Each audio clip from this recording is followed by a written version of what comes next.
எனக்கு சின்ன வயசுலேருந்து ஜல்லிக்கட்டு பார்க்குறதுனா ரொம்ப இஷ்டங்க. டிவியில் மட்டும்தான் வரும். அப்போலாம் அது மட்டும்தான் டைமிங்க்கு ஒரு 3 மணி போல் தான் போடுவாங்க.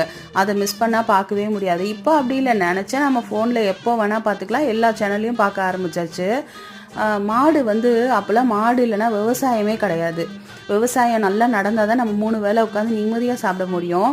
அந்த மாடு வந்து ஒரு நாள் மட்டும் கொண்டாடிட்டு அதுக்கப்புறம் அதை கண்டுக்கிறதே கிடையாது. மாட்டுக்கு வந்து காலில் வந்து அந்த சேறு சாணி எல்லாம் நுழைஞ்சு அப்படியே புழு வச்சு நோய்வாய்ப்பட்டுருங்களாம்.